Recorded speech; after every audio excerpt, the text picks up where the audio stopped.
Welcome to the MedTech Strategist Virtual Summit 2020. In this session, we are going to talk about clinical trial management in the COVID environment while we focus on what companies should consider on starting and conducting clinical trials.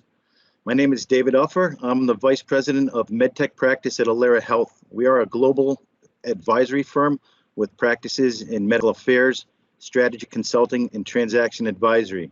I'm joined here by our Vice President of Clinical Affairs, Chris Rao. Chris, many of our startup and large commercial companies have approached us with questions about operating in the COVID environment, from facility engagement, patient recruitment, patient monitoring, and data collection. Can you start by giving us a high-level overview of what clinical trials have been through in this pandemic environment and what you see happening over the past several months? Sure, thanks, Dave. Yeah, what we found over the past several months is that it's really been a mixed bag for a lot of companies who are interested in planning out clinical trials and then starting them up and conducting them. So we've seen a lot of companies who have been very successful in actually getting these trials up and running, but we've also seen other companies that have really struggled with some of the logistics and some of the feasibility in actually working on these clinical trials. So in terms of what we're seeing now in the COVID environment, we're seeing really a lot of participating centers willing to work with sponsor companies and getting these trials up and running. But we're seeing that the most successful companies are the ones that are taking a much more careful and methodical approach to planning out a clinical trial, to designing a protocol, and then very carefully selecting the participating centers.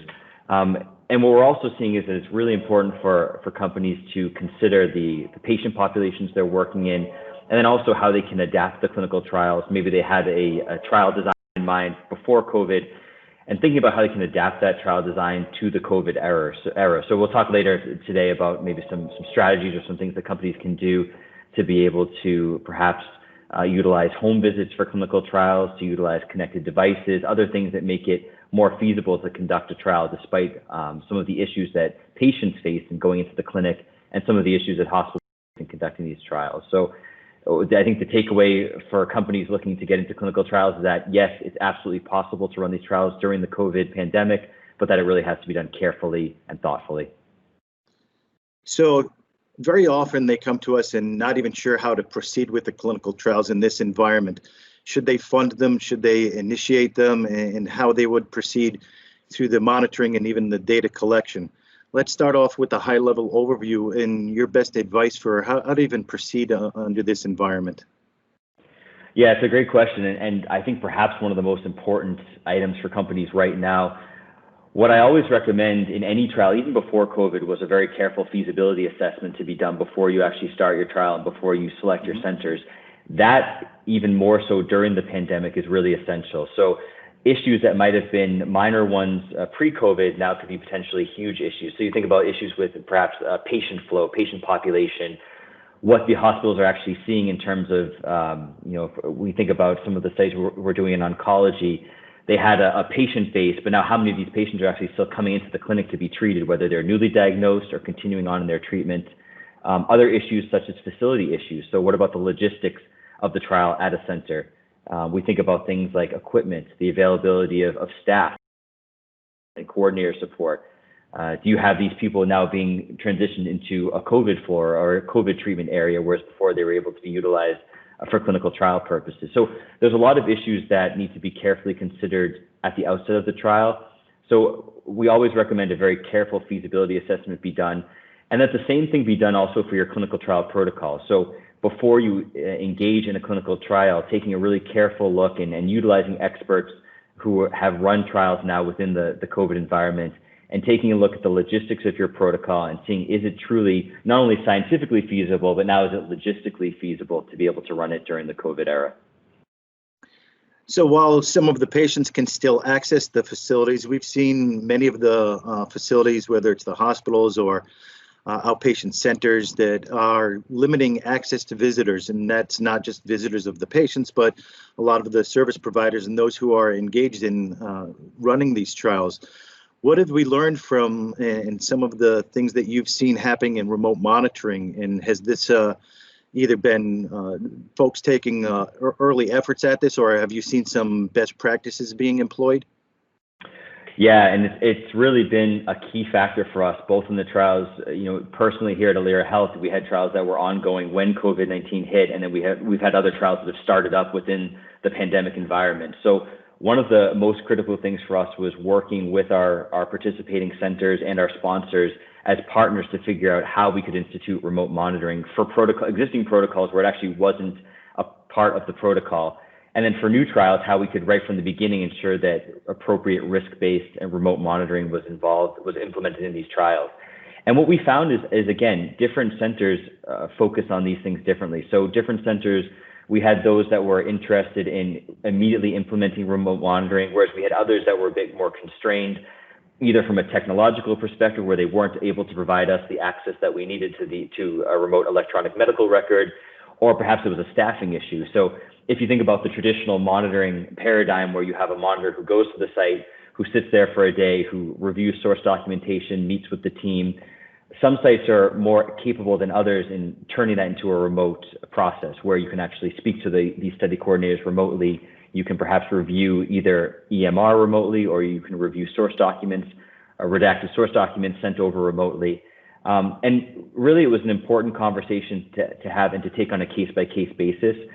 So if we take, for example, a trial that we were running at the outset of COVID, what we did was speak individually to each participating center as well as the sponsor. And we had to make a case-by-case decision on each participating site.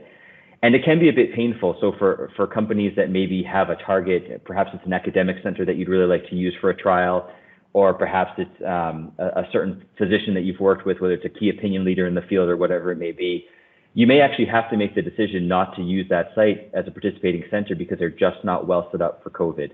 And although that can be a painful decision, you really are saving yourself from a lot of trouble during the trial because you're avoiding potential issues with things like appropriate oversight, review of data, things that FDA considers is so essential for any trial.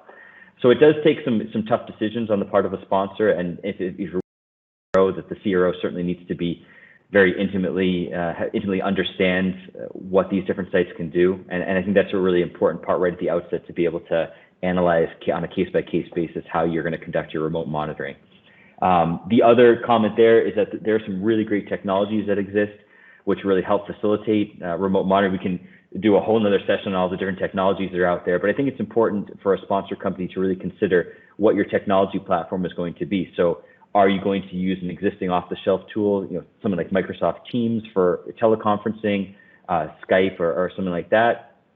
Or are you going to maybe invest in a very specific remote monitoring tool? There's some really great systems out there which allow sites to upload redacted source, to do e-consenting, and that takes everything into the virtual environment. So and that's both a financial decision and then also a process decision for a company. So these are the kind of things that a company really needs to think about at the outset of any trial, but especially during COVID.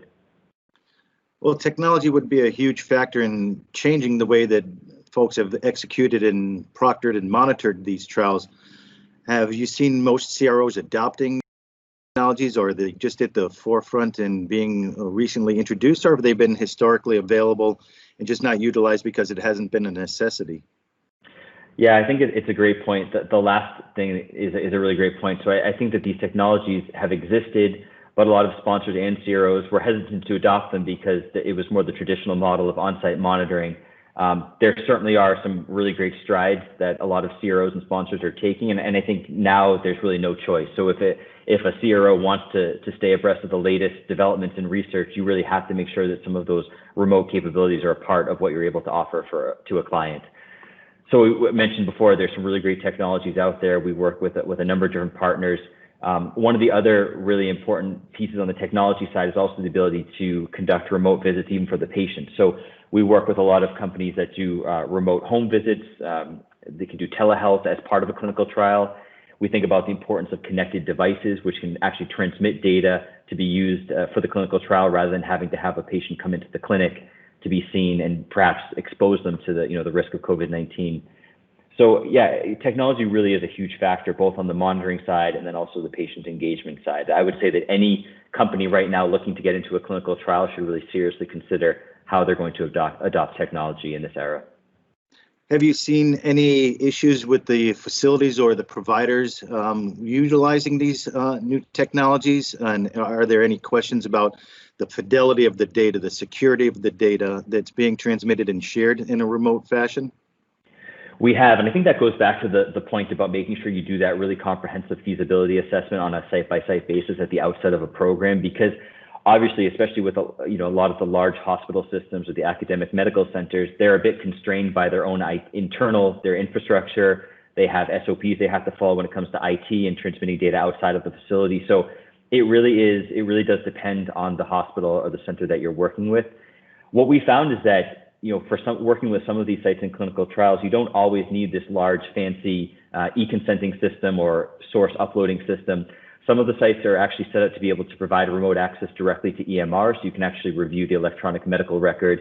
And again, that really is on the site-by-site basis. But I think it's one of those things that you have to really work with collaboratively. You have to approach your sites, figure out the best solution. It may not be the solution that you think at the outset, but the most important thing is obviously number one is ensuring safety for your study subjects, and also that ensuring that there's appropriate oversight both on the physician side and also you as a sponsor. So it really is determining what the best piece of technology is. And I think not necessarily being wedded to one specific technology, but really being adaptable, depending on your indication, depending on your patient population.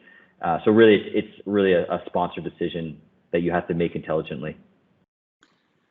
Chris, we're in a COVID pandemic situation right now. Do you see this making a paradigm shift in the way CROs execute clinical trials, or do you see this as a point in time having to deal with the environment under pandemic?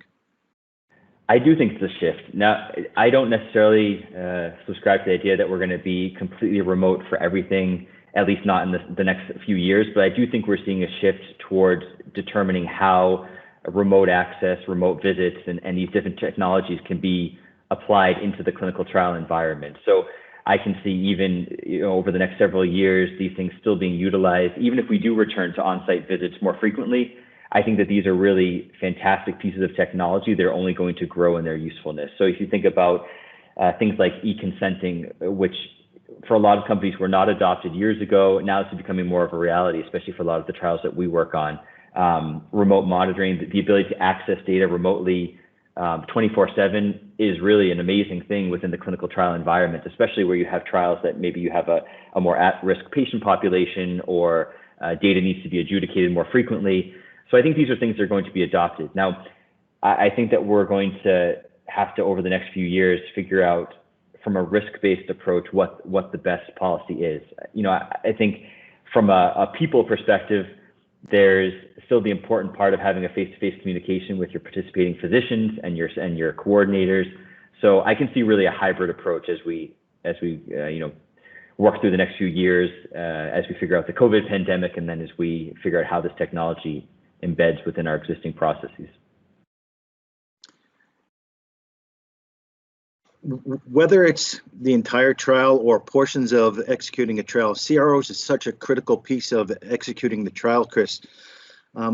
What advice would you give to some of the companies out there looking to engage with the CRO in their selection process? Well, I think track record always has been and always will be important, but even more than track record, I think really a willingness to partner and to, one of the things as a sponsor, and especially with medical device clinical trials and in this industry, you really need a CRO that's going to be flexible and adaptable. I mean, we've seen with the pandemic that the landscape is changing, it seems, day to day, and that may actually affect your trial as well. So you may have sites within an area of the United States or an area of the world where COVID wasn't previously a problem, and now all of a sudden overnight, cases have risen. Your hospitals may be changing their policy. You may find that things are changing with your patient population. So I think if you're selecting a CRO, it's selecting a group that's adaptable, that's very flexible. Communication is obviously essential, it's even more so within the pandemic. So I think a CRO that's really willing to be proactive in anticipating issues. And obviously these are all things that were important before COVID, but even more so during the pandemic. And in terms of ensuring a successful trial and partnering with your CRO, it's really establishing your communication pathways at the outset. It's establishing your escalation plans so that if and when something happens, because in any clinical trial, the unexpected will always happen. if and when that happens, you're ready to address it, and even more so because of COVID-19. You can talk about some of the global markets. In some instances, clients are looking for US-based trials. We might have the ability to expand internationally. Has that changed any of the nature of how you execute trials? You know, it's obviously an evolving landscape right now. We found that it hasn't really changed the way that we're running our trials. Again, as we look to different geographies, it's really important to, I think, have boots on the ground and intimately understand, the nature of how the patient flow is changing because of COVID. So if you're used to running trials in the U.S., do your due diligence and really understand the countries that you'd like to go into in terms of these clinical trials. Make sure that you get a good sense of the patient flow. Oftentimes, for many of our U.S. companies, we understand how patient flow works in the U.S. It can work very differently in other countries in terms of referral patterns and hospitalizations and things like that. So I think it's really important to understand your geography, but we found that companies have still been very successful in running multi-country clinical trials, even within the nature of the pandemic.